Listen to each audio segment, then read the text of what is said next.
Hello and welcome to the All Round Coaching Podcast, episode number 60, and it's probably the long awaited, or I've took a while to put it out. But no time for your health. I wanted to reframe that, and I am going to say it's an excuse, and it's one I hear quite a lot. Well, I haven't got time. So what we wanted to do on this one, by the way, Mel is here. Hi. I just went off there. What I wanted to do is break down how many hours are in a week and what the average person and what predominantly most people in the majority do in that time. Yeah. So we will go into that. And I think given what obviously Mel was employed and now she's self-employed, and I think she can put her input in about time and in parts where she has struggled and the effects of her probably not prioritising her health and time as well. Yeah, I know there's going to be a little bit of numbers that we're going to throw at you over the course of a couple of minutes. So I've got a lot to say on this matter, but I will not waffle because I want people to keep track of where we are at in the numbers game. Yeah, I'll give a round down and a round up of the numbers and I'll go through it.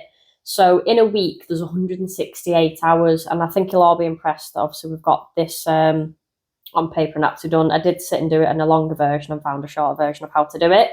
But there's 168 hours in a week. Now, that's a lot of time, isn't it? Yeah, for sure. Like, it seems like you've got an abundance of time when someone goes, right, okay, Monday, 168 hours, crack at it. But in actual fact, what are you breaking that down into? So let's break it down. Obviously, with sleep, ideally you're getting 7 to 8 hours. Some people actually get less than this, so they're gifted some time as well. So that's 50 hours of the week wiped out just through sleeping. And this isn't me saying don't sleep, by the way, you have to actually sleep. And then obviously you've got your standard 40-hour work week, maybe 5 to 10 hours commuting. You're looking at about 50 hours per week. And that's probably the top end of people's working time. I can't imagine many more, unless you're self-employed, do more than them hours, because you were employed and you were about 40. Yeah, like you do naturally kind of do the 9 to 5 or 8 to 4 or whatever it is. I mean, some businesses do require a little bit more of you, but obviously that's down to you. But most people on average will work, or spend time working around the 50 hour mark. Yeah, so your 40 hour and then obviously commute time 5 to 10 hours, which is quite generous as well, taking you to 50 hours. So that leaves you 62 hours that you spent sleeping or working. Where does the rest of this time go? Sorry, no, it leaves you with just 62 hours after sleeping or working. Yeah. So sorry, I didn't explain that very well. I'll let Mel step in. Sorry. But obviously the rest of that, like obviously 62 hours now doesn't sound a lot in comparison to the 168 that we started with at the beginning of the week. If you are quite sociable, you may spend 3 hours a day with family or friends. So that amounts to 21 hours a week. Obviously, if you're anything like us, you are in your house quite often. The house, you can blink and all of a sudden it can be fucking messy and disgusting. So let's dedicate another 10 hours a week to, cleaning, errands, any sort of cooking. Yeah, so your adult chores and actually being an adult and functioning through society. The really annoying, boring stuff. And then actually when it comes to having a little bit of downtime, whether that's watching TV, scrolling social media, let's say that's another 10 hours in total. So now you're down to 21 hours. Yeah, which it doesn't sound a lot, but then obviously this is, that's nearly a full day to be fair. People associate exercise and eating well as, I haven't got time because it has to take 1 hour every single time. And they think that it has to be every single day. So if we look at them 21 hours, and then obviously if you're exercising now, I never go off the recommended time because obviously each person is different. But you're looking at 150 minutes a week or 2.5 hours. So that says 35 minutes over 5 days. Now, if you do 3 gym sessions a week and they average maybe 30, 40 minutes, it's not a lot of time, but it's going to benefit you more than doing absolutely fuck all. And I think this is where people think, like, when I set programs and they're not over an hour long, or they're like, is this it? I give people the gift of time. Sometimes I'll pull people back, but not associating exercise as having to be 1 hour every single day. So your activities outside of that, going for a walk, or go to the gym maybe 3 times per week, and you've still got plenty of time. But let's say you want to exercise 5 times a week at 30 minutes. You've still got 30 minutes to do something, and it's going to be better than doing absolutely fuck all. But if you're still one of these people that thinks you haven't got time, then give yourself some time back. So sacrifice 30 minutes in the morning. get your body moving, you know, like 10-15 minute body weight exercise, go for a little walk before you start work, and that's just 2% of your day. So in the grand scheme of things, it isn't the exercise that you haven't got time to do, it's probably prioritization. And a lot of people don't structure the day, and the same goes to the nutrition. So say over a week you prep your meals, you know what you're having, you know what you're eating, you've got your food shopping. Some foods don't even need to be cooked now, and they can still be healthful. You can pick up a lot more stuff now that is a lot easier to kind of manage, even if you are tight on time 1 week, for example. Obviously, you can have more like pre-made foods that are easier to kind of get hold of. Yeah, and I think now more than ever, like a lot of people demonize the microwave meals, but there's some like decent calorie ones with high protein. Like I think it's the Gym Kitchen. You got GSM, which you started on. Yeah. If you don't want to go to that side and you do want to prep meals, like set yourself 1 to 2 hours per week, and this is going to give you time because you're not A, thinking about what you're having, and B, you're staying on track. I don't like saying on and off track, but you're staying on track with your nutrition, and you're eating more healthful foods that A, are going to support your goal, they're going to make you feel good, you're going to be more productive, and you're going to feel better within yourself. So for me, and obviously I think because of the industry that I'm in, people associate I'm just this health freak and I think everybody should be shredded, blah, blah, blah. But I do think everybody should be looking after the health, and you should be exercising, you should be eating healthy or healthier. Like I say 80-20. I think I had a little rant today about people fearing like fucking sweeteners and chemicals, even though absolutely every single thing is made up of a chemical. But I won't go off onto that one. Yeah, I mean, if it's trying to, I suppose, save time in terms of meal prepping, because I have done that in the past and it does feel very, very time consuming, is keep things very, very simple. Like try and not overcomplicate, try and not make an 8-course meal over the course of a week. Like it just doesn't make sense. Keep it to 2 meals. Yeah, have 2 breakfast options, 2 lunch options, and 2 dinner options, and then just alternate them each week. But you don't need to overcomplicate it. As soon as you mention protein to someone, they're like, oh, I struggle to get my protein in. It's because you don't start your day with protein. And this isn't protein that says protein on a packet where it's processed protein. Just have a little bit of meat, some eggs, nuts, whichever you prefer. Or you can have beans if obviously you don't eat meat, whichever. And that's getting your protein in, but start your day with it and include it in each meal, and then you wouldn't have to think about your protein intake. It's already there. Yeah, I noticed that massively when I started with you, like actually thinking about like what am I putting in that's going to benefit me and get me to my protein target for the day. Yeah, no, I do think setting a target for people does help, because like obviously pre-me, a lot of people struggle to even eat 30-40 grams per day. And obviously, if we're thinking about health, longevity, maintaining your muscle mass, feeling satiated, satisfied, you need your protein. And it's not, I think a lot of people just eat carbs and then they think, well, I've got fat because I've just ate carbs, but they've probably ate too many calories, had carbs as a quick energy source and felt like shit from it. So it's the fact that the diet's not balanced, they've restricted, and you don't get a reward for being super restrictive and boring with your food, by the way. You can be healthful with it and it can serve you and give you energy. Yeah, and it's also interesting with that, like, and I think it's more evident now and probably the longer that I've lived with you, obviously all of those protein sources obviously come with not just, oh, let's whack a load of protein in my body. It obviously comes with a lot of like minerals and vitamins that are really, really important for like just normal function.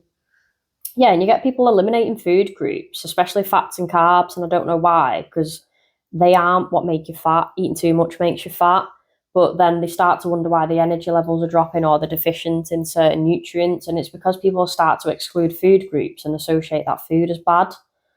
But it isn't. I mean, I'm going off tangent again here, but if you are someone that says you haven't got time to exercise, like you've been quite busy this week and you haven't prioritised your exercise, and how do you feel? Oh, I feel like crap. I mean, just because I've not, like, I've really struggled because I've been so busy recently to actually focus on myself and my health. I have trained, granted, I've met my optimal, which is 3 a week rather than 4.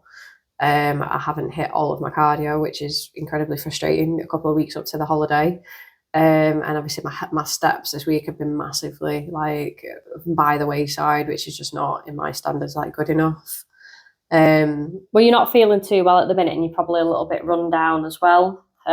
So managing your stress, what you do with work, and then letting exercise complement that. And it's not to say, like, I think obviously I've said you're not well, so don't train to failure, but you can still move your body. You can go for walks, you can eat well. There's still a lot of things in your control.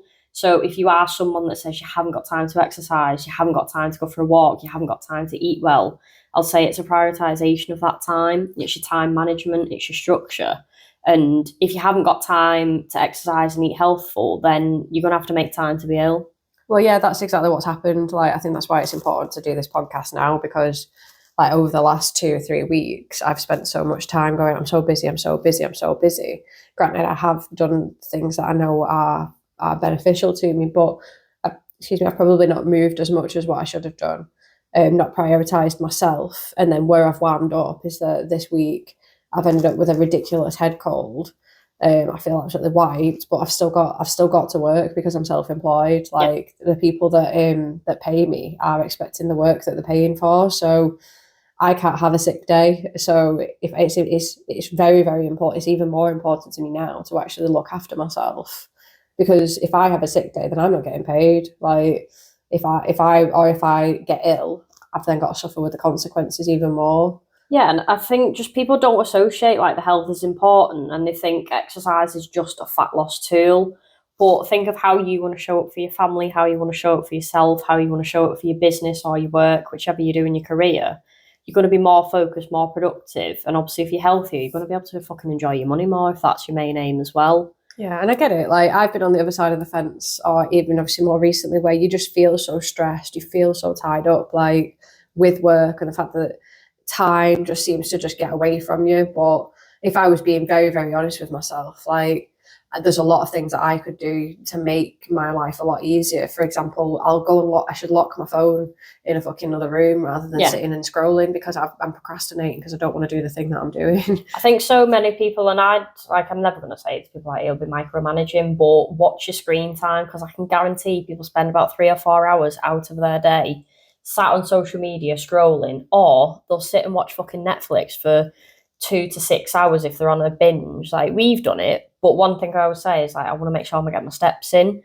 If you've got time to do that and you've got time to sit on your phone, sit and watch Netflix, then I'm pretty sure you can spend at least 15-20 minutes exercising, and then spending your actual day getting some movement in to make yourself feel better. And that's a really good point, because I work from the house, so it's a lot easier now than ever for when I'm feeling stressed, because I eat when I'm stressed, I snack when I'm stressed, to come downstairs, root around the cupboard, whereas in actual fact, like rather than doing that, I need to get myself out of the house, get some fresh air, walk it off. Then is that craving necessary, or was I doing it out of A, boredom, or B, stress?